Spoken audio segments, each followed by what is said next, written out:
Jim Morris, an investigative journalist and a New York Times best-selling author, devoted his life to research on various topics of unexplained phenomena.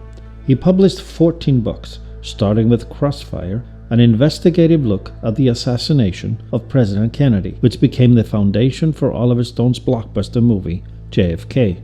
Jim's book, Our Occulted History 2013, dug deep into the history of humanity and possible ancient alien influence and connections. In this clip from Reality Entertainment's Ancient Aliens and the New World Order, Jim explains the origins of our solar system according to the Anunnaki cuneiform tablets. Let's listen. Actually, an account of the creation of our solar system can be found in texts that are thousands of years old and predate the Bible by several thousand years. And these are the tablets of the Sumerian civilization. Actually, it's ironic, but we can know more about the Sumerians than we'll ever know about the Egyptians or the Romans, because they all wrote everything down on papyrus, on paper, and it disintegrated and burned up and got lost in wars. The Sumerians carved their writing into clay tablets and then baked them, and they turned to stone, and there are perhaps a 500,000 of them still in existence in the basements of museums all around the world. Interestingly enough, only about 20% of them have been translated, and yet when translated, we find that they give us a history of our own solar system. We now know that the Sumerians, as can be seen in this stele, knew the positions of the planets and their relative sizes. And yet we also know that Uranus was not known to modern man until it was discovered in 1781. Neptune was discovered in 1846, and Pluto not until 1930. So they actually were way ahead of us in their knowledge of the heavens.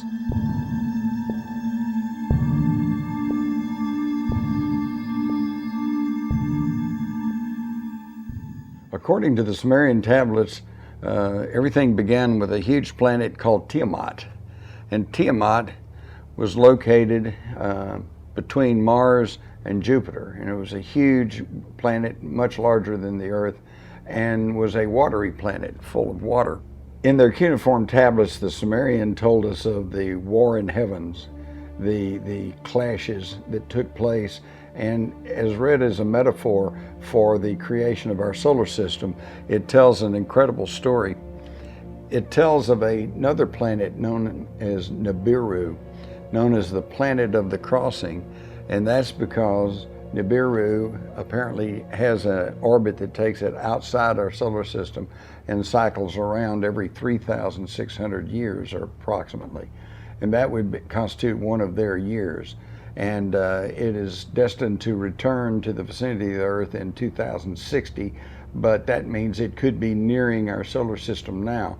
And some people believe this might be the cause of the erratic weather and environmental changes that we see taking place on the Earth. As recently as 2012, there are astronomers who claim they have found evidence of another heavenly body in our solar system. So this is not just sheer theory. The only theory comes in as to what this object might be. Is it another planet?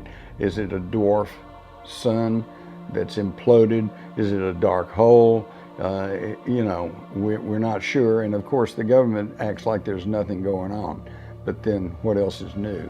So according to this ancient account, thousands of years ago, when Nibiru passed into our solar system, it passed near to the watery planet of Tiamat, and one of the moons of Nibiru actually struck Tiamat and demolished about half of that world, causing it to just go into bits and pieces, but it continued in the orbit of Tiamat. This is today what we know as the asteroid belt. The other half of Tiamat coalesced and was pushed into orbit past Mars, and that is what has come to be known as our Earth.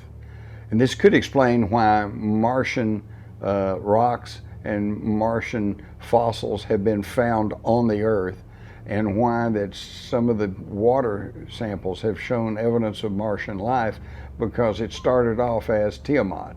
and then ended up here. So it actually came from Tiamat and not Mars. So today we have the solar system as we know it today, which is Mercury, Mars, Venus, and then Mars, and then the Earth, and then the asteroid belt, and then Jupiter, Saturn, and the outer planets. This could explain many things, including the origin of comets that are like icy balls flying through space. Where do they come from? They are bits and pieces of debris from the destruction of the planet Tiamat.